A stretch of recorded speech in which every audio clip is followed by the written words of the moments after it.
Welcome to NS TV. నేను రాజీవ్. ముందుగా headlines చూద్దాం. Hyderabad industrial land transformation policy ప్రతిపక్షాలకు అర్థం కాలేదనడం మంత్రి ఉత్తమ్ కుమార్ రెడ్డి గారి దివాలా కోరుతనానికి నిదర్శనమని బీజేపీ నేత ఎమ్మెల్యే ఏలేటి మహేశ్వర్ రెడ్డి అన్నారు. ప్రభుత్వ విధానంలో పారదర్శకత ఉంటే దానిపై చర్చించేందుకు అసెంబ్లీని ఎందుకు సమావేశపరచడం లేదని అన్నారు. పూర్తిగా కరప్షన్లో భాగస్వాములై, కుంభకోణంలో భాగస్వాములై, అనేకమైనటువంటి కుంభకోణాలకి క్షేత్రమైనటువంటి కాంగ్రెస్ ప్రభుత్వంలో పూర్తిగా కూరుకుపోయి ఈ రకంగా మాట్లాడుతున్న ఉత్తమ్ కుమార్ రెడ్డి గారు, నిజంగా మీకు దమ్ము ధైర్యం ఉంటే రేపు ఓపెన్ డిబేట్కి నేను సిద్ధంగా ఉన్నాను. మరి రేపు 11 గంటల నుంచి నేను అసెంబ్లీ హాల్లో మీడియా పాయింట్ దగ్గర మరి మీరు వస్తానంటే అక్కడ నేను మీకోసం ఎదురు చూస్తాను. లేదా మీరు ఏ స్థానంకి రమ్మన్నా, ఏ ప్లేస్కి రమ్మన్నా నేను దీని రుజువులతో సహా వచ్చి నేను నిరూపించడానికి సిద్ధంగా ఉన్నాను. మీరు కేవలం అవినీతికి అలవాటు పడి, కుంభకోణాలకు అలవాటు పడి, సివిల్ సప్లైస్ మాదిరిగా ఈరోజు చిన్న చిన్న కుంభకోణాలు మీకు కళ్ళ కనబడక ఈరోజు ఈ రాష్ట్రాన్ని పూర్తిగా దోచుకునే 6,30,000 కోట్ల రూపాయల కుంభకోణానికి తెరదించి దాంట్లో భాగస్వాములై మరి ఈ రకంగా మీరు ఇష్టానుసారంగా మాట్లాడుతున్నటువంటి ఉత్తమ్ కుమార్ రెడ్డి గారు, మీకు దమ్ము ధైర్యం ఉంటే మరి బహిరంగ చర్చకు సిద్ధమని నేను అడుగుతా ఉన్నాను. అంతేకాదు, హిల్ట్ పాలసీ కాంగ్రెస్ పార్టీ కొత్తగా తెచ్చింది కాదు, గత టీఆర్ఎస్ ప్రభుత్వంలో చర్చ జరిగింది అంటా ఉన్నారు. అంటే టీఆర్ఎస్ పార్టీలో వాళ్ళు తప్పు చేసినారు, వాళ్ళు కరప్షన్ చేసినారు కాబట్టి మేము కూడా అదే రకంగా కరప్షన్ చేస్తాము, అదే రకంగా మేము అదే దారిలో నడుస్తామన్నట్టుగా మీరు మాట్లాడుతూ ఉన్నారు.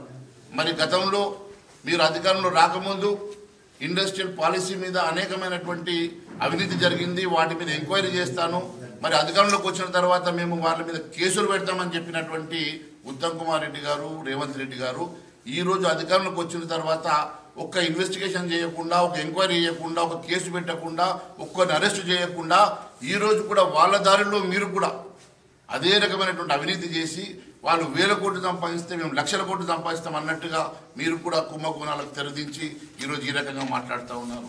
మీకు ఎంత వాటా వచ్చింది? మరి ఉమ్మడి క్యాబినెట్ నిర్ణయం వలన మీరు ఒక్కొక్క మంత్రి ఎంత లాభపడ్డారు?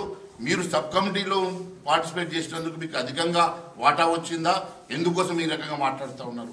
మీరు కొంత చదువుకున్నవారు, కొంతవరకైనా న్యాయంగా మాట్లాడతారనుకుంటే మీరు కూడా పూర్తిగా అవినీతిలో కూరుకుపోయి ఈ రకంగా పిచ్చి మాటలు మాట్లాడుతూ ఉన్నారు. ఈ రకంగా మాట్లాడే ముందు మీరు ఆలోచన లేకుండా మాట్లాడే ముందు ఒక్కసారి ఈ రాష్ట్ర భవిష్యత్తు గురించి ఆలోచన చేయాలా.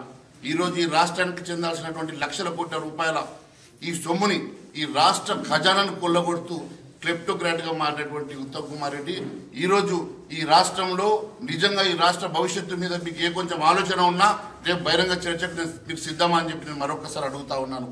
ఖచ్చితంగా రేపు ఈ అంశం మీద భారతీయ జనతా పార్టీ మరి సీరియస్గా తీసుకుంటే ప్రజల్లోకి వెళ్తాం, ప్రజా ఉద్యమానికి మేము తెరలేపుతామని చెప్పి మేము హెచ్చరిస్తూ ఉన్నామని తెలియజేస్తా ఉన్నాను.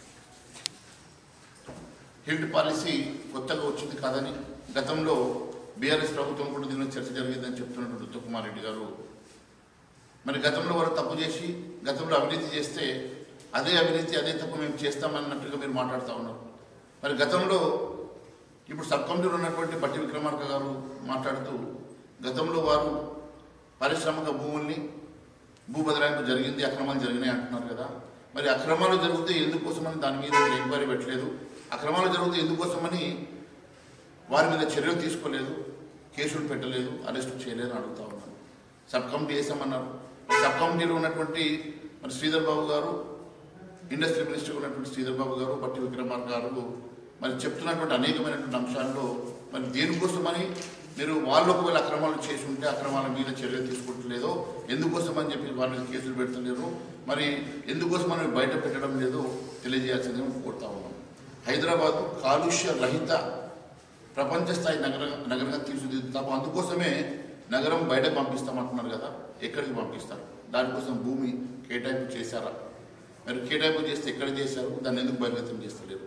మరి దేనికోసం అని చెప్పేసి ఈ ఓఆర్ఆర్ లోపల ఉన్నటువంటి ఈ భూములను అతి తక్కువ ధరకు రిజిస్ట్రేషన్ వాల్యూలో 30% దారదత్తం చేసి కన్వర్షన్ చేసి వాటికి మల్టీ జోన్గా మీరు కన్వర్షన్ చేసేసి ఫ్రీ జోన్గా చేసి వారికి భూ బదలాయింపు చేస్తూ ఉన్నారో ఫ్రీ హోల్డ్ ఇస్తూ ఉన్నారో దాని వెనుక జరిగినటువంటి అవినీతి గురించి ఎందుకు మాట్లాడతలేరు?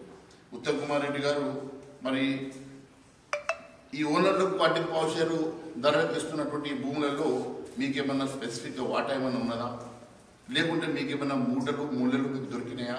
ఎందుకోసం అని చెప్పేసి ఈరోజు మీరు ఈ మంత్రిమండలి చేసిన సిఫార్సుని మీరు డిసెండ్ చేయకుండా ఒప్పుకొని ఈరోజు ఈ అవినీతిలో భాగస్వాములు అయినారో ప్రజలకు తెలియజేయాల్సిందని కోరుతా ఉన్నాను.